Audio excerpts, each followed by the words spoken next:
Yo, what's up, everybody? We are live in Onwars in Atlanta. I'm just in the normal place. It's the Monday Overreaction Show brought to you from SEC Media Days. That's right. Football season has begun thanks to all of our sponsors. In this case, specifically Rogue Shop. Texas is home for legal CBD, THC, and so much more. We'll give them their love and props throughout the show. But Onward, we're talking Arch Manning. It is kind of his coming out party, I think, nationally this week and tomorrow. And Greg Sankey, SEC commissioner, just spoke to the media, I think. He spoke. I dozed off. I don't know what happened in between 8:15 and 5 minutes ago, but he spoke. Yeah. And nothing happened at his podium that made me think, okay, this is still all about Arch Manning. Everybody jump in the chat, like, support the video, thumbs up, all that stuff. And yeah, talk in the Specs chat. We'll take your super chats. Forgot to mention that, but it's Arch Manning week. Yeah, Catch. I mean, it's funny. I thought you and I thought, okay, there's going to be some fireworks that come out of here. Your Mark, all those guys were firing shots at the SEC. You're like, all right, we know this guy. He's going to, and it's just like, I don't know, he filibustered for like 35 minutes or so. It was so brutal. Onward, there were 2 questions in, and the media guy goes, okay, well, we got time for a couple more questions. I'm like, what? Wait. This was like the classic. You remember Tom Herman during Big 12 media days where he would like filibuster for like 20 something minutes. And it's like, okay, we got time for 2 questions. You're like, wait, what just happened here, Tom? So it does become kind of where you and I discuss it is, while not today though, Catch, tomorrow will really be the Arch Manning, like you said, coming out party kind of, we've been talking about him for a while. It's the first time we haven't had Quinn Ewers at a podium over here at Texas. And it's going to be the thing that probably, considering there was no fireworks today, it really then becomes the biggest talking point, I think, that everyone's going to be around. I wish I can show you the setup. It's an impossible one, though, Catch, because, okay, there's a room. They've got the tables, and they've got the podiums, the breakout podiums. But the tables are close to the podiums. And if you know anything about an Arch Manning breakout session, there's like 300 people who are clamoring to be here. I don't even know how they plan to address this. And the fire marshal is going to shut this thing down, Catch. Like, I'm very convinced that this is going to be a thing. But no, for us, though, we're going to get those shots like we see in Indianapolis. Yes. Remember when Manti Te'o did his combine? Yeah. And there was like 50 people deep waiting to talk to Manti Te'o. It's going to be like that tomorrow. I was there, by the way. I wondered as I was there out of my mouth. I was wondering, God, was Onwar there for that? I was there, and I actually was close to him. Like I was one of those guys who like staked it out, and I got a close spot. I'll show you afterwards. I'll show you a picture that I took of it. So when I watched the documentary, I was like, "Oh snap, I was there." It's going. It's going to be of that, but and you remember when it was that bowl game one where they had Quinn at his podium and Arch just over there. I mean, it's going to be the thing that we end up talking about as you and I, Catch. People don't understand when you and I have conversations behind the scenes that you and I have been really, really intentional on just not saying we're going to talk about Arch every single day just to get the clicks. Now, maybe we should have, but you and I have been very intentional to say, all right, let's not be that guy. Don't be those guys. When we do, we're pretty blatant about it, but we do not ring that bell every week, every couple of weeks. Like, I don't even remember the last art show we did. Yeah, but this becomes where, he brings him here and he's going to be here. It's interesting that I saw something downstairs, Catch. College Football Hall of Fame. They set up something around the media for Ole Miss, and they had some kind of different jerseys for a couple of different programs. And they put a Manning Ole Miss jersey out there, and so I'm like, oh man, it's gonna be fun to see him. And hell, we haven't talked to Arch, probably since the spring. So, this will be the first time, of many that we'll have an opportunity to kind of speak to him and kind of pick his brain. It's crazy to think that he's going to enter this season. I mean, I have to look at the latest betting odds, but he's either the first or second most favorite to win the Heisman. And we haven't seen him a whole lot, right? He is really a social media sensation at this point. College football knows him because he went with Ryan Wingo to St. Louis and got invited to the barbecue. And we've seen he wasn't a guy that did the recruiting camp thing. So he's not a guy that when he was 16, 17 years old, we really had shoved down our faces. Yeah. So he's been this buzzword. I think my favorite thing about Arch is that that's a pretty cool dude in general. Yeah. He could be awkward. He could be fake. There's a lot of things that he could be. He's weirdly natural in his own skin in a way that feels 1 in a million. That you just, I don't know, like that guy being that kid's son and that grandson and that nephew. And it's like, oh no, of course you can go to St. Louis and just kind of hang in the neighborhood and be comfortable and it not look like he's waiting to leave or he's on his phone or he's like present. He's a very present guy. And I'm really curious to see how he handles this tomorrow, not in comparison with Quinn Ewers. But it will be impossible not to think a little bit about Quinn. Yeah. Quinn always had – I was at last year's SEC Media Days, and what struck me about Quinn was there's a certain shyness to him that I felt like he was trying to break out of. But all things being equal, like that's not his scene. He's not a guy that I think basks in it. And I don't think Arch is either, but he's so weirdly comfortable in it that I think he's going to end up making a really strong impression tomorrow. And I think, I really do think tomorrow will be a little bit of a coming out party for him. He will be the guy. Those interviews will be talked about on First Take. He will get press and attention that nobody else at any of the podiums or anybody else on the marquee will get all week long. And I really expect him to do really, really well. I weirdly have no reservations about him. It's interesting, Catch, when you mentioned Quinn and the media thing. I can take it a step further. Every year, it was always about we need Quinn to become more of a vocal leader just behind the scenes, just on the team. Like that was always a thing. It's like, we just got to get him to talk more. Like it is like, we'd have to go through these rationalizations. He talked a lot about it too. Yeah. Like it was not his thing.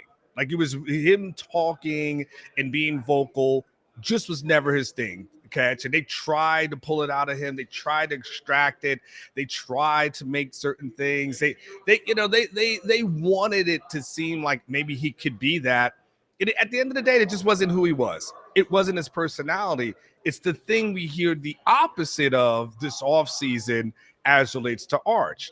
We heard about that, I think, back in the spring, that Arch is a trash talker, right? And now all of a sudden the defense gets hype and Michael Taft and all these guys are getting hype because Arch is just talking trash. And that now all of a sudden there's more energy in practice. And again, no one wants to say, well, just because he's that much better than Quinn, but we understood what they're saying was, okay, that's the guy who's going to be more vocal, kind of rally the troops, get everyone together. And the times I've talked to Arch, he's been a guy. It's interesting. I've seen the transformation for him. When I first spoke to him, Catch, and I think that was that 100,000 view video that we had, he talked a lot. And then he said something that kind of depressed me during the spring, which was, yeah, man, I learned a lot from Quinn, how to deal with the media. Then I notices that his answers would start becoming a little bit shorter. I was like, damn it, man, who got you? Like, why did you do this, Quinn? But it's interesting, Catch. Like, you think about this from a Sark perspective, he brings him here for a guy who's only had 2 starts. And there's a different ways of thinking, because Michael Taft is an established veteran. Anthony Hill Jr., he's a future first round pick. And there could have been an argument, Catch. And we've seen guys who have just kept the quarterback at home. And Sark could have done that thing where he's like, you know what? I want to shelter this guy. I don't want him to get in the spotlight right now. And let's just kind of baby him and nurture him and protect him. He's got guys that have played more than 2 games. Yes, because you and I were talking about, if he just wanted to say go veterans, he could have brought Wisner here, right, and said, okay, he's played in a lot of games, and for 1,000-yard running back, and he'll represent you like a champ. Correct. But Sark is going the opposite. And look, I don't know if Sankey was like, yeah, dude, you hey man, that's not going to happen. But it's it's it's so true. Wait a minute. You're Trey Wisner. He gets the list. He's going through here. He's like, I'm not doing this. Somebody get Sark on the phone now. Yes. Who is this Bianco guy? Let me call this guy. Wait a minute. He might be. They're talking about him as the #1 pick in next year's draft. Are you trying to tell me that there's a scenario where Arch could just never come to SEC Media Days? No, he's coming. No, we need the ratings, and we need the thing. And so I guess what would you want to see from him, Catch? Like what's a win for you as relates to Arch when he kind of takes, center stage, and because he will be the face of college football. I think you and I have talked about this. Like, I think this upcoming season, it's going to be when you're on your first takes, right? You're watching First Take, or you're watching ESPN. It's going to be the Cowboys, LeBron, right? The things they talk about every single day, right? I think Arch is going to be the guy that's in that mix of someone they're going to talk about every day. What do you want to see? The thing about the whole alpha male thing, right? Because I think back to Sam, and because we've actually had this conversation that weirdly it's gone on for most of the decade. They didn't have a guy, then the guy never quite had it enough. And then Sam Ehlinger showed up, and it was like, oh my God, that guy has too much of it almost. That Sam was a try-hard. Sam was the Luke Skywalker of good guys. He wanted to save the day. He felt like, that's kind of my preordained destiny. And therefore, even as a freshman, Sam tried to lead. I feel like Arch is a little more from the Han Solo school of good guys. And I just don't think he tries. And I think you either have that or you don't. And there's a cocksureness about really cool dudes that don't try hard to be cool. They know that. They know that's the key to their success. There's always a little bit of there's a secret about me that you can't quite figure out. And I think what I want to see from Arch tomorrow, I'd like for that part of him to be the thing that stands out. There'll be a moment in tomorrow's proceedings that's probably the moment. He'll say something. It'll be related to something. And does it sound the one moment, or does it sound uptight at all? Because I think this football team's going to follow his lead. And I think that we're at a point now where the expectations for Texas football are, hey, man, if you don't at least get to the semifinals, Quinn gets the team to the semifinals, and it's like, that guy should be a top 5 quarterback in the history of the program. Look at what he's done. The program came from here to here, right? Yeah. Now it's there, and there's a next step that has to be taken. And Texas football can get real tight on War. That sphincter trying to take that next step. It was real tough for Ohio State for a long time. It was real tough for Oklahoma. Oh my God, they had the quarterback play, but like none of it seemed to matter unless they could do that next thing, and they never quite got there. And it makes the Baker and Kyler and Jalen Hurts era feel a little empty by comparison to what they probably should have when you have that type of quarterback play. Texas has Arch Manning, and his era will be defined by whether or not they take this last step. Yeah. And I think him being a little Joe Burrow, Joe Cool is exactly what this program needs. If you look back at the LSU team that won the national championship, and you think about the Joe Burrow that we see in the NFL now, he brought that to an Ed Orgeron team. And all of that weird pressure that LSU plays with in being, could they get over Alabama? And Joe Burrow just kind of had this attitude of, that ain't got nothing to do with me. Yeah. What has to do with me is right here, right now. I got a bunch of badass dudes around me. I'm pretty badass. Like, I can't really speak to that 9-6 game that LSU lost to Alabama, but we're going to drop 50 and we'll just see what happens. And yeah. And I just think that, if that's the Arch Manning that I think actually exists, and we see that he's a little more Joe Burrow than he is Tom Brady, I think it's what this football program needs as it takes this next step. So, Ketch, you appreciate this. As people who cover this team and in this industry long enough, eventually you say something that you kind of regret. And you kind of get egg on your face. And it's my setup eventually, right? Wait, who are you talking to? Well, I haven't had a ton, but I do remember doing a post game with you a few years ago after Quinn. And I was like, never going to have another bad game again. Ever. He's going to be that dude. Will he ever have a bad game again? Never. Will you ever? Man, I tried to give you so many lifelines to walk that back. I refused. I took that lifeline and I threw it. I was like, I don't need a damn lifeline. And I was like, doubling down, baby. QBR below 150? Are you kidding me? 150 is the not even a day where some balls get tipped and it's not his fault. Never. He's that guy. And what come to find out was that young quarterbacks are going to young quarterback.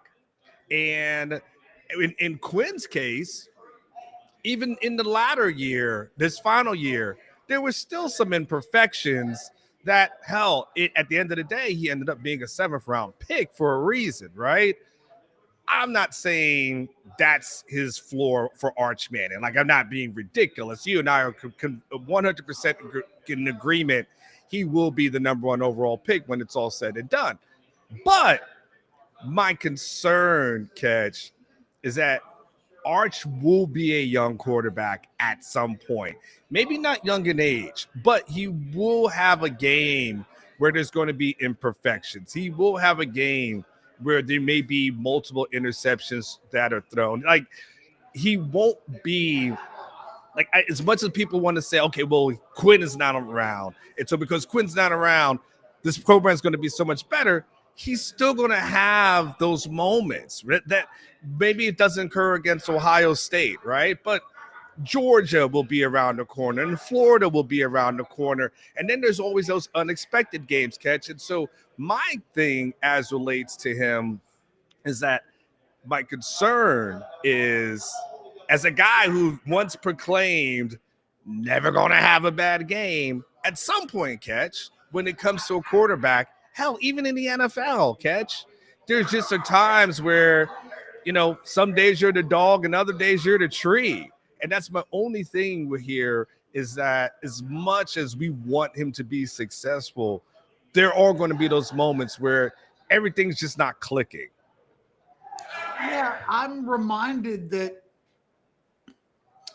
Texas fans still get Kirk Bowles, the SEC Media Day today.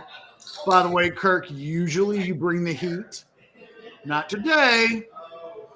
He asked Sankey a question that could have answered with a yes or a no, and it was Kirk, There needed to be a little something different about your question, FYI. But I get it. Sankey talked like bored him to death, and then he woke up and was like, "Oh, NIL." Everybody gets on Bowles for not voting Vince Young for the Heisman. Mm-hmm. But we think about that USC game that Vince played in. That's the greatest game that probably any college player's ever played in. Non-Joe Burrow division, maybe. Well, 2 games before that, he played in College Station, the last regular season game of his career, and was just kind of a guy. Turn it over a little bit. Didn't have a platform game that you'd point to from a Heisman campaign and say, ta-da! Exclamation mark. But that Texas team was so good that it didn't matter. Just didn't matter. He was just kind of regular that day. He was mid, Vince Young. And like Texas just blew through people.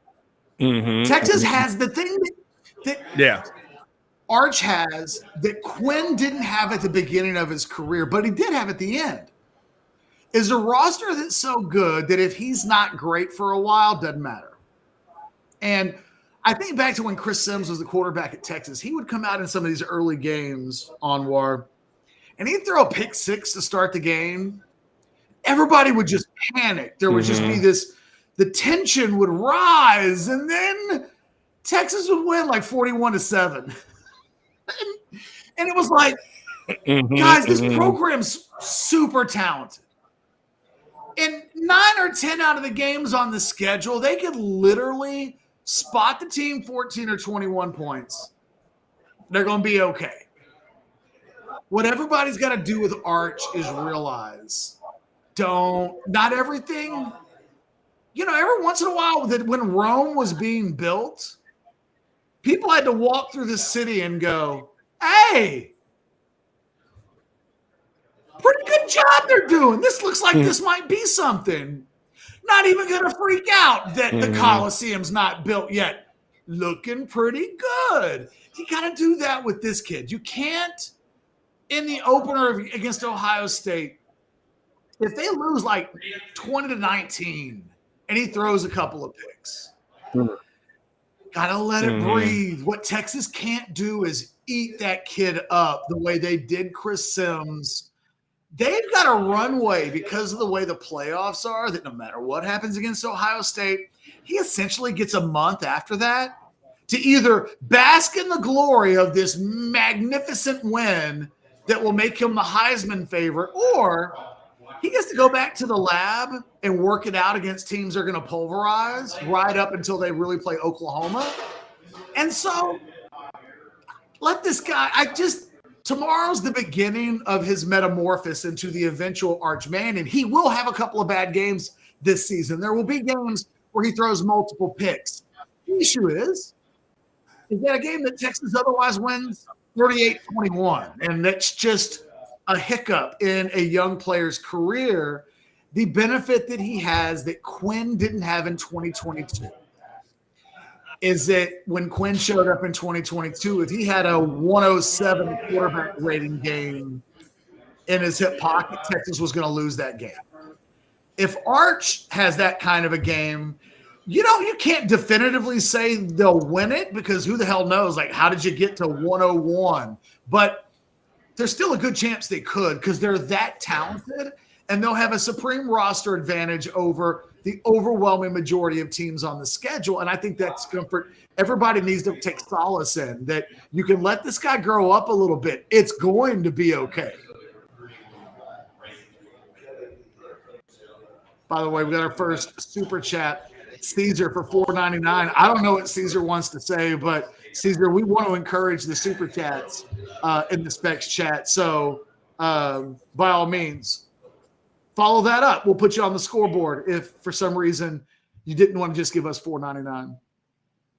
By the way, Bernsey Anwar says, good morning, Orange Bloods in chat room from Buda, Texas. Shout out to Buda.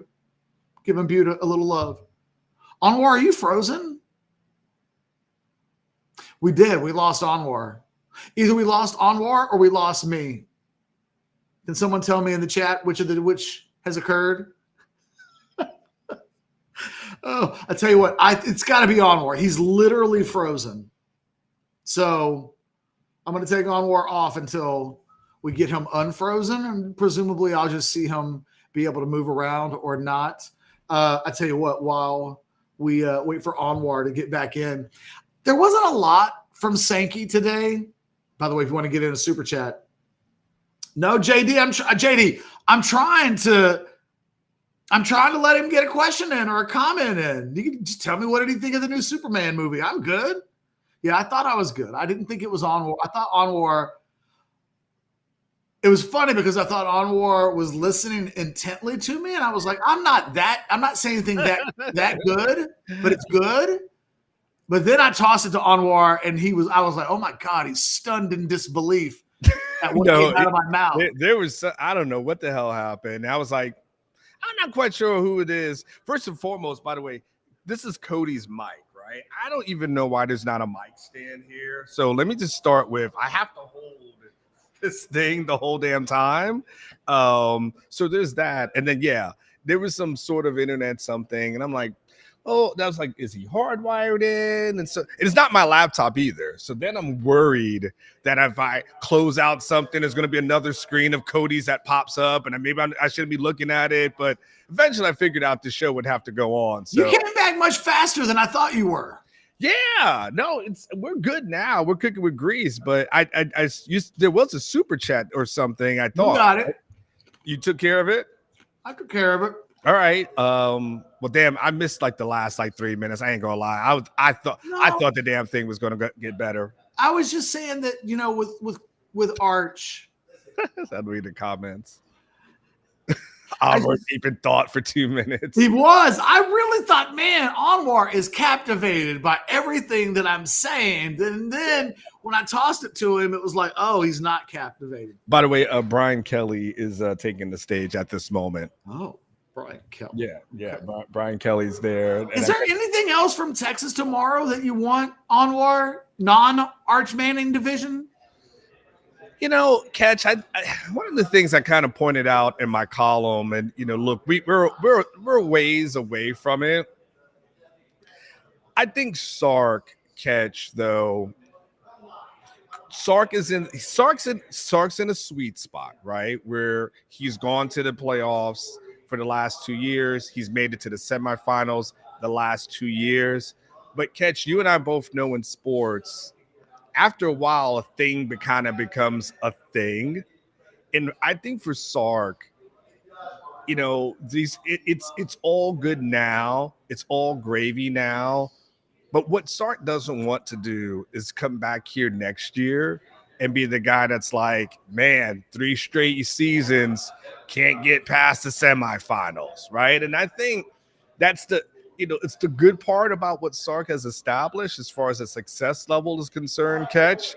But I do think that Texas fans will start getting just a little. There'll be a little grumble. There won't be a whole lot of we need to get rid of this guy. That won't be the conversation, but it will become kind of like the Buffalo Bills kind of, damn, how many times you're going to go to the Super Bowl and not win it? Or when are you actually going to get through a certain spot? And so I think for Sark, Catch, I think while he's in all is well and all's good in his universe, there still is a part for me that I need to kind of walk away feeling like he's figured out the code. He's figured out the matrix. He's figured out the things that he needs to do for this team to take the next step. Because the floor is the semifinals, Catch, now. Like that is his floor. Like, this is anything other than that. Can you imagine Arch only gets to the quarters this year? Anwar, I think you're onto something, that you're hip to this a year early. And look, we may never get there. But it actually goes into kind of something that you and I are like, we're jiving today. We're gelling. I can remember that you're not wrong, man. I feel like this, I was going to write about this, and that I think this is a 1-year honeymoon period that Sarkisian has where the pressure doesn't yet exist. That he still feels cool. What he's done still is cool, and nothing yet has happened that feels like, oh, we did that already. Can we do something else?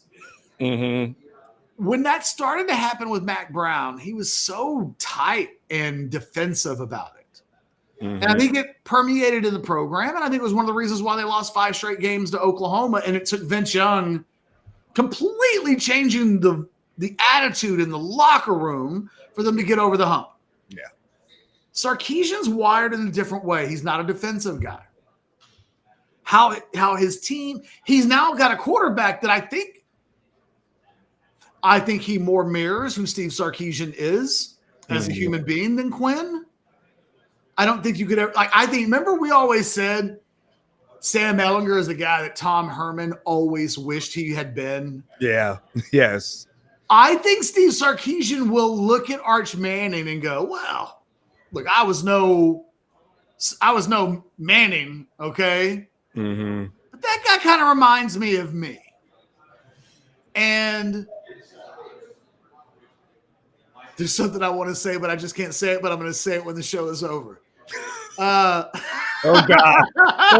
Don't say it. You know my golden rule. Look, all I'm saying is Arch looks really comfortable in St. Louis is all I'm saying. And, wouldn't surprise me if a future Mrs. Manning got found in St. Louis. That's all I'm saying. And I wonder for the next, if he's got Arch for 2 years, can the attitude in the program stay stress-free? Because the moment it doesn't is the moment it really becomes like Ohio State. Ryan Day won a national championship last year, but he did it in a year where people were like, they need to fire his ass. Because he lost that was Michigan right before the playoffs started. They lost to Michigan. Yeah. And it was like, this dude's got to go. They're planting the flag on our stadium. And then they won the national championship. But I can imagine that when Ryan Day writes the Ryan Day biography or autobiography, whatever the hell Ryan Day will do one day, when he talks about that 2024 season, it won't be, and then 2024 was the greatest year of my life without stress. Sark is a real good non-stress guy. He's at his best when he's easy peasy, loosey-goosey. How long can they keep that there? If they can win a title, it'll stay that way forever. If this Arch Manning thing ends without it, he won't be able to control the narrative, which will make things tight around here. I mean, but we do know this. Sark is also a guy who doesn't like when he gets questioned about things that don't go well. That's what I'm saying. And so we see like Sark could be cool when he wants to be, but ask him about the red zone offense, and you see a different Sark, right? Ask him why certain seen that Sark. I've seen him. Ask him about why things aren't working well. And he said, I don't like hypothetical questions. That's a hypothetical question, right? We've seen Sark get edgy. And Sark hasn't had the I just lost to Georgia for the 3rd straight time kind of question come at him. Sark hasn't had the you guys lost in the SEC championship game for the 2nd straight time. Sark hasn't had the, hey, you didn't get past the semifinals for the 3rd straight year kind of thing. And look, and he would be bitter if they get to another SEC championship game and the question isn't, man, you're doing a great job, you're almost there, and it's instead, how come you can't do this other thing? Like he won't like that. And let's just be honest. The easiest scapegoat for Sark has been Quinn. It's been the easiest scapegoat because it's been able to, you can say, well, in that Washington game, maybe he could have done a little bit more, but you could say, the defense wasn't certain things. You can look at certain games and say, well, Quinn didn't play well in these games and the QBR and kind of helped to get the team back and all these kind of stuff. And, he was being loyal to Quinn. And it was, Quinn becomes the guy that you can just point to and say, for anything Sark quote unquote hasn't accomplished, and he's accomplished a lot, right? You can blame it on Quinn, but Quinn's gone. Well, and it's why by the end of last year, it was such a convenient deal that, what's wrong with the economy, Quinn Ewers? You know what I mean? Like it got to be a running joke, and you couldn't even have a conversation about Quinn because I think unfairly, it's not the red zone thing's not just a Quinn thing. It's not when Sark was with the Atlanta Falcons and it was a thing there. Yeah. Quinn was in junior high. So correct. Or I guess younger years of high school. I'd have to do the math. It's been it's been a long time though. For him. 2017, 2018? Yeah, I think junior high, maybe like 8th grade. Anyway, don't want to get lost in the minutia. So yeah, I think that I just, it's this, he's got a honeymoon. I really don't think he enters this year with anything other than the stress that he's got on himself. They internally want to win a national championship. That's the bar they've set. They are perfectly fine with that. And nobody's beating them up yet because they've fallen short. That's not what's yet happening. And it may never happen. That's why this transition to Arch Manning, can't stress it enough, Anwar. I don't think they're the favorite to win the championship. Mm-hmm. Who do you think it is? But there's nobody that I would rank above them. Mm-hmm. That's where I'm at. And I think next year is the one where I look at it and go, golly, man, they return a lot. Unless they get so close this year that they have a bunch of guys leave. If they get Arch back, you've got Colin Simmons in his contract year. You've got all of those freshmen and sophomores this year that start turning into upperclassmen. It really feels like 2026 would be the year where I would go, it'll be a disappointment if they don't win. That team should win. But when you look at Ohio State and Georgia, both of them a year ago had significant talent advantages still over Texas on their rosters. That gap is closed considerably. Neither of those teams has quarterback play yet that you think will mirror exactly what Texas is going to get from Arch.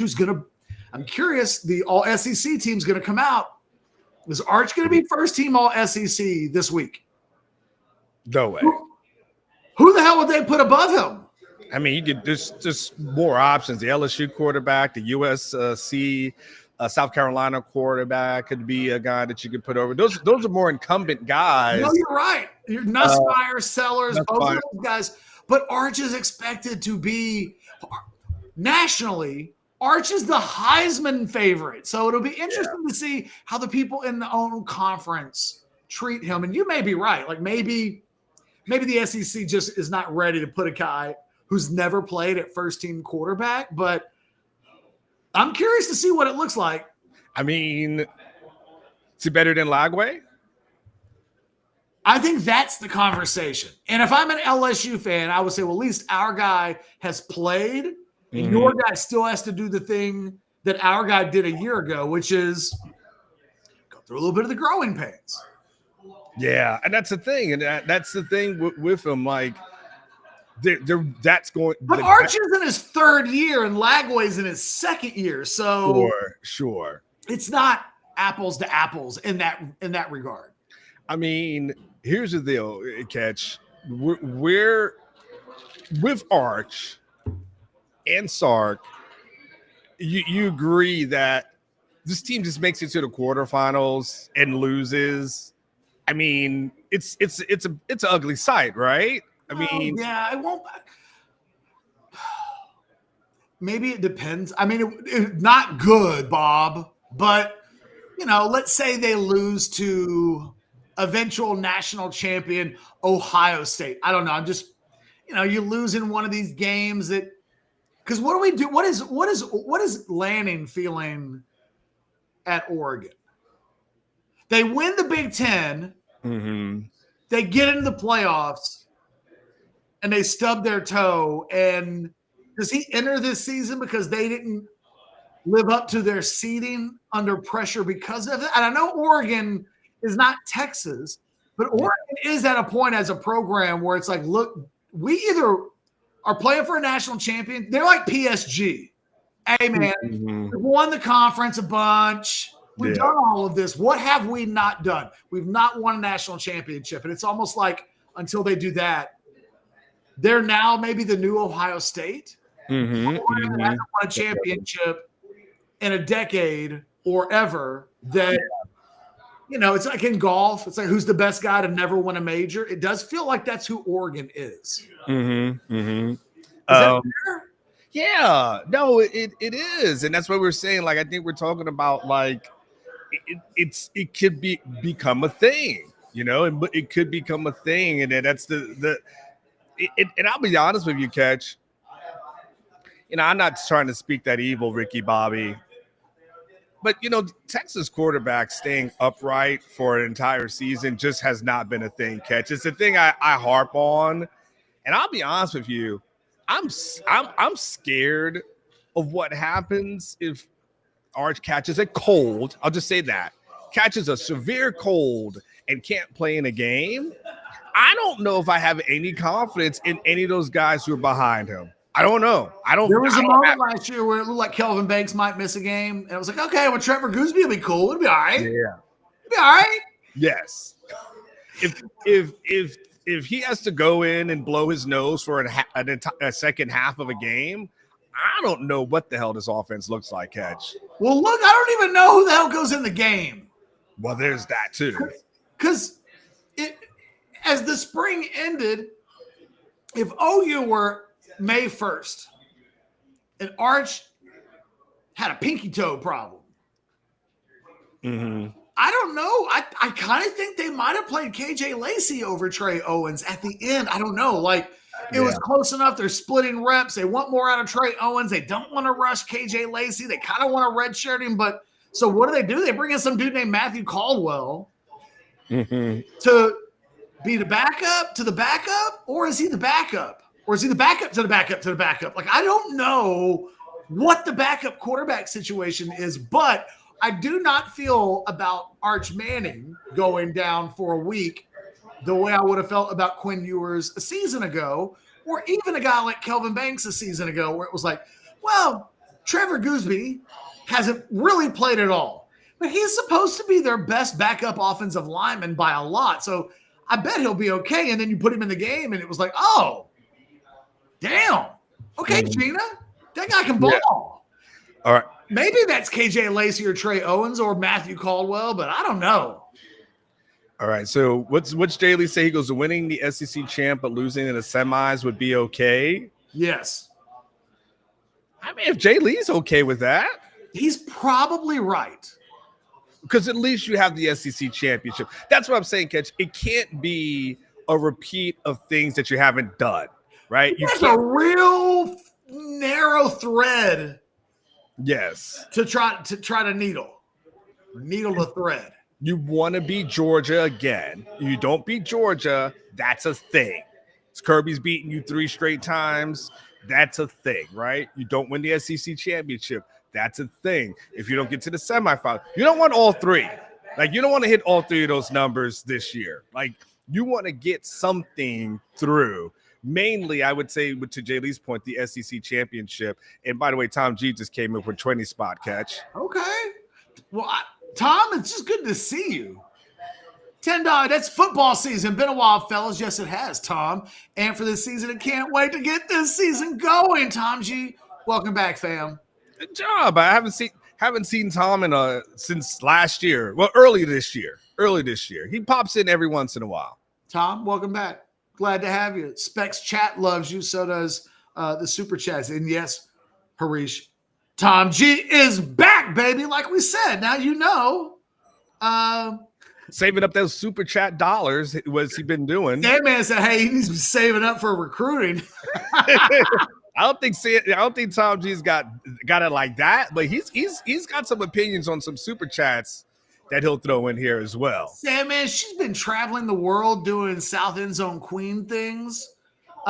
She just can't help it. She's a jet setter. And during the summertime, she jet sets. Yes. Every time I go on Instagram, she's somewhere I wish I was. So she was also in the process. She moved back to Austin this summer. Yep. And so she popped in last week on the show that I was doing. So she'll be more consistent once the season gets started. Michelle has come in and kind of taken over her block a little bit. Yeah, Michelle is strong. I noticed Michelle a lot. I know. Well, Michelle made her Michelle became a character for us when she stood side by side with me and said, I have never had enchiladas in my entire life. She said this. Where was this at? It was during one of the House Divided shows when it came up that I've never had enchiladas. How's that possible, though, by the way? The same way it's not possible for Michelle. Sometimes in life, things just don't happen. Did you ever remember you watched the 40-year-old version, the movie, and you were like, wait a minute, how does a 40-year-old get to be a virgin? And then he shows you and he just kind of tries to convince you. Sometimes it just kind of happens that way. A little bit like that. You just, one day you wake up and you're 49 years old and it's like, I've actually never had that. Fair enough. Well, she's very active on the board. She's very active on Twitter. And I feel like she's my number one fan. So she's emerged as a superstar. She is. All right, Catch, we got last one, JP Villa 13, before we wrap up so we can let you get back to SEC Media Day. Who's the backup quarterback in September? Dude, that's what we're literally just talking about. Yeah. I don't know, man. Listen.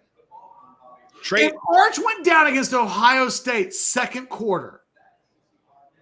Cancel Christmas. No, who goes in?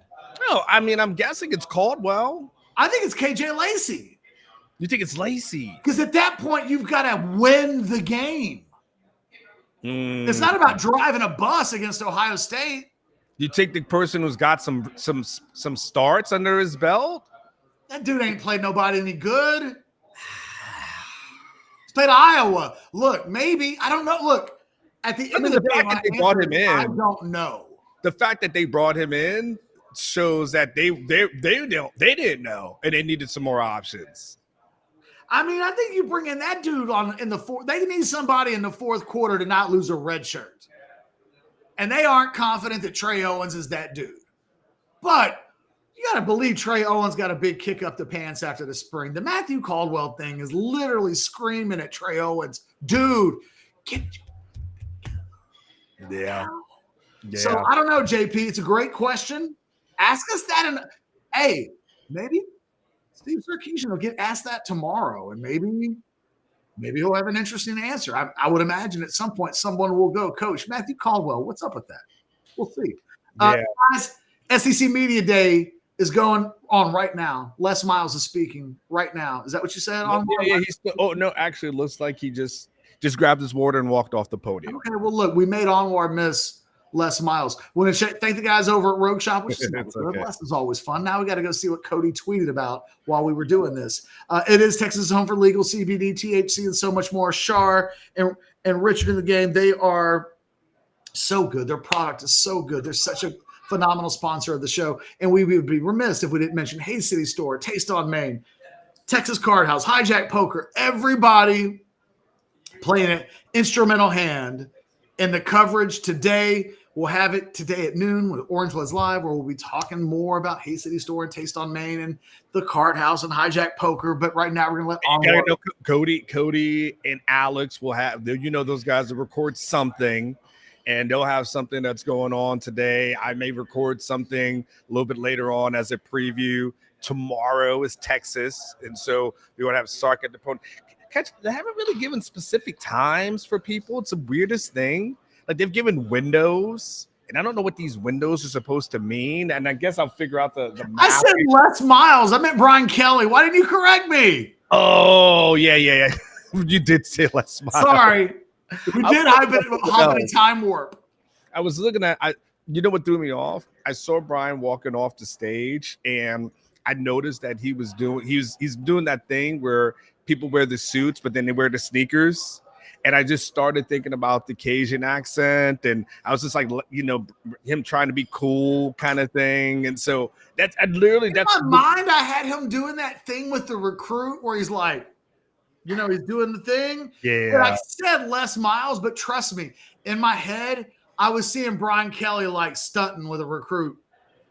Yeah.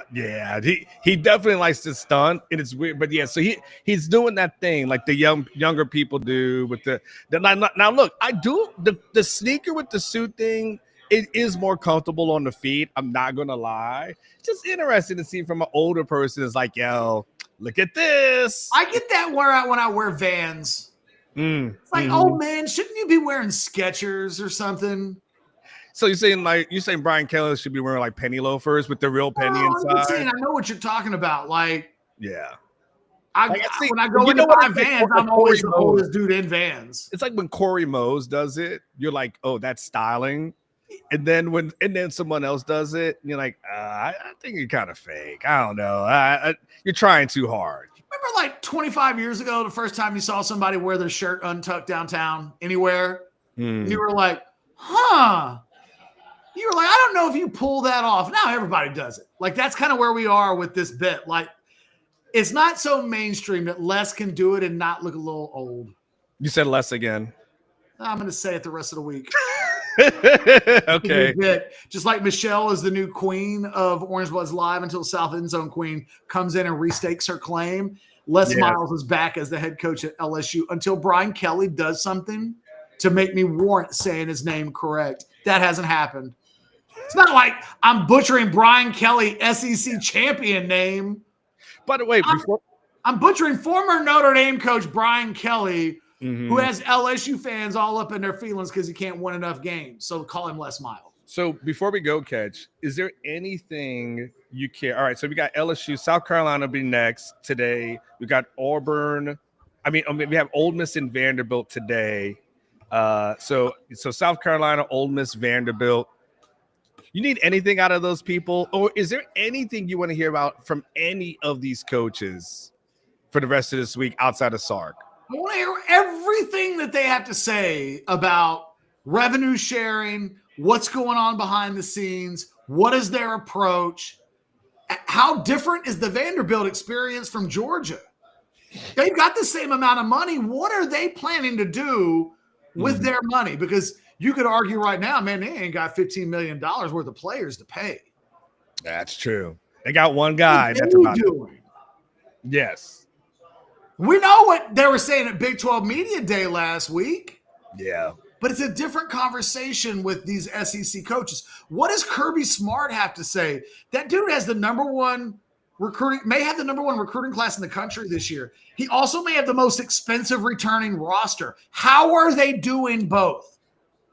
Because Texas behind the scenes has been pretty open about, there's a lot going on all at once that we need to be smart about so that checks don't bounce. And when people say, well, how's Georgia doing what they're doing? There's a part of me that's going, good question. I'll be curious to see how that plays out. Yes. I've asked people behind the scenes, as of last week. And then when I used Georgia as an example and I said, you guys say you're saving and you're abiding by the cap. Well, they've got a cap too. So how are they able to pull it off and you guys aren't able to do the exact same thing? It becomes. I will say the one thing that makes Texas different though than Georgia and Ohio State right now is they have the quarterback where the clock is ticking. Yeah. And Georgia as a program don't have a quarterback in place. They will next year. And then it will feel like when that guy's second and third years hit, man, if you're Georgia, that's got to be it. It felt like Ohio State last year because they had Will Howard and that group was all, you know what I mean? Now Julian Sayin shows up and nobody at Ohio State is like, oh, if we don't win it this year, we've missed a chance. Texas has the Arch Manning window, and they are the only team in the country right now that I think you feel like is in a window where if they don't win it 25-26, it's going to be remembered as a failure. I think everybody else, their quarterback situations just line up differently than Texas. Yeah. That should be an advantage, but it will lead to some unintentional pressure. Like there's just, as if there's already not enough, throw that on top of it, but it kind of is what it is. I think Stockton is here though. That's the crazy part. Like he's on the roster of guys who are going to be here at SEC. They did not bring Gunnar Stockton. Yeah, I'm very sure I saw. Well, then they had to bring Arch if Gunnar came. I'm very sure that is true. I don't know if that guy can play on one. I know you say that. But I am damn near sure that was. Hold on. I'm damn near sure that's what it. Okay, hold on. Georgia. Where's Georgia? Mizzou, Georgia. Gunnar Stockton. He's here with CJ Allen and Dalen Everett. He's one. I'd love to hear somebody ask Gunnar Stockton, do you think you should be here? Gunnar Stockton's here, man.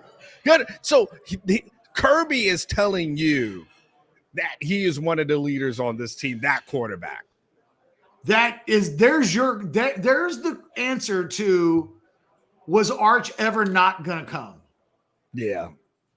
I think the stat, what was the stat? I don't have my column in front of me, Catch, but I did use a stat that there's actually a ton of quarterbacks who are here. I think, is it 10 or 11 programs brought their quarterbacks here? It was something that was tweeted out by the Chuck Dunlap of the SEC. Hold on one second. I have it right here. Let me see if I can find it. Let me see. I bookmarked it. Hold on one second, Catch. Give me. I'm trying to think in my head who the 5 that didn't bring quarterbacks were. Chuck Dunlap. Chuck Dunlap did a lot of tweeting today. Maybe not Arkansas. 11 projected starter quarterbacks are scheduled to appear at SEC Media Days this week. 11, Catch. I mean, that's 5. Look, if you didn't bring your quarterback, is Florida bringing Lagway? Let me see. I got it. Let me see. They have to. Like, couldn't bring Arch and can't bring Gunnar Stockton. Yeah, Lagway's here. Lagway's here. Terrible at quarterback. What about Alabama? Alabama doesn't have a starting quarterback. They do not. So that makes sense. Yeah, Caden Proctor's the only notable name that I'm noticing for Alabama. I mean, Jackson Arnold's here, Catch. That's what I'm saying. Like, you really have to have no quarterback. You have to have no quarterback have no quarterback at SEC. I don't think Tennessee brought their quarterback. Because I don't know who the other quarterback's going to be. Yeah, so they were going to bring their quarterback. And him and his dad were like, "Yo, we got other plans. Let me talk to you. Where's that money?" Somebody's there this week that otherwise would not have been there. All right, hey, onward. Okay, the biggest real quick, Catch the biggest surprise that who's going to be here is from Mississippi State, Brennan Thompson. Wow. Yes, that the former Texas receiver / former Oklahoma receiver, Brennan Thompson, is here at SEC Media Days this week. For who? Mississippi State. He transferred after last season. Your befuddlement tells everything. Yes, Brennan Thompson is here. I know who won't be at SEC Media Day next year. Chef Levy. Is that what you're saying? By the way, I think last thing before you go. This is my, I know. So I have my annual game. I put this in my column. What coaches won't be here next year? I mean, you just told me one. Brennan Thompson. Look, Oklahoma didn't even stress out when he left. Yeah. He only played in 6 games last year. He caught 19 passes for 230 yards and 2 touchdowns. That man averaged 12 yards a catch. He's Mississippi State's leader, apparently. Hey, man, like I said, sometimes you tell people everything by saying nothing at all. And that is telling us something. Good night. Yeah. Yep. He transferred. Apparently, I had to look it up because I saw a list. And I was like, wait, Brennan. And then I looked it up and it said that he transferred. I didn't even know he transferred. If I was Gunnar Stockton and someone asked me, do you think you should be here? I'd be like, do you think Brennan Thompson should be here? Damn. Oh, man. Now his mom's is going to tweet at me. Shit. No, really? Bonnie Thompson. She's gonna come hard at me later today. Look, I think Brennan Thompson could play in the NFL one day. He just hasn't. He's a 2-time transfer who didn't do. I don't say that as somebody who doubts Brennan Thompson has ability. I ranked him as a borderline 5-star recruit. He's been a massive disappointment so far, but mega talented and fast he is. I'm just shocked that a guy who floundered and stopped number 2 last year would be let me tell you what that's about. The only reason, I wonder if he negotiated that in the transfer, because Jeff Lebby came from Oklahoma. So Lebby must have went to him with I recruited you out of high school. I wonder if he said, look, we're going to use you so much, I'm taking you to SEC Media Day. Remember how sometimes coaches will tell guys, you'll get the first play of the season? Yes. Yeah. Yes. I wonder if Brennan Thompson was like, man, I don't really feel like going to Mississippi State. Y'all suck. I got a chance to go to Michigan State. Say whatever you want to about Michigan State, but they're better than Mississippi State. And I wonder if he was like, yo, we're going to use you so much. As God is my witness, I'll take you to SEC Media Day. And Brennan Thompson said, wait a minute. You going to take me to SEC Media Day? Yep. You'll be one of 3 people I take. And I wonder if that's what sealed the deal. Brennan was like, Coach, you know I only caught 19 passes, right? That's how much we're going to use you, Brennan. Taking you to SEC Media Day. And Brennan was like, I wonder if when Brennan Thompson does the interview today. No, Wednesday. On Wednesday, when Brennan Thompson shows up, I wonder if he says, Coach told me when he was recruiting me that he was going to bring me here. Here I am. You know what? Mississippi State and Oklahoma are on the same days. Of course they are. So Brandon gets to walk past Venables at some point in passing, and we're like, yo, Coach, look at me now, right? It's rare when a guy has left both Texas and Oklahoma. Yeah. Like in the end, Casey Thompson ends up, I guess, doing the same thing. Where's Casey? I think he's finally done. So he finished at Oklahoma. Oh, he was played for like 7 seasons. So, I mean, at some point, unless you're Diego Pavia, most people have to stop playing at some point. But in the end, he finished as a Sooner. Yes. That feels poetic in a weird way. Yeah. By the way, Oklahoma's bringing their quarterback too. Of course. I'm telling you, you really have to have no quarterback to not. And look, if I'm Oklahoma, they want Mateer so bad to be the guy. Oh, yeah. You got to fake it till you make it no matter what. So that one doesn't surprise me. I'm curious. That'll be the first time Mateer's ever been in front of a show like that. What's he look like? How cool is he? It may not matter. I remember last year watching Jalen Milroe at his press conference and thinking that dude's the coolest dude in the room. Yeah. I want to go play for Jalen Milroe. And then I found myself saying, maybe I don't want to go play with Jalen Milroe. Maybe he's so charming, but not good enough. I don't know. So maybe the charm only matters so much. All right, guys, I am going to let Anwar go. Enjoy SEC Media Days. Stuff's going on all day. Tomorrow, Texas Day. We'll have wall-to-wall coverage thanks to our sponsor, Texas Card House, Nightjack Poker, Hayes City Store, Taste on Main, Rogue Shop, whenever we do the Overreaction Monday. All week long, guys, they're making it happen right here on Orange Bloods Live. We'll see you in less than 2 hours. Y'all keep hitting that thumbs up button. Later.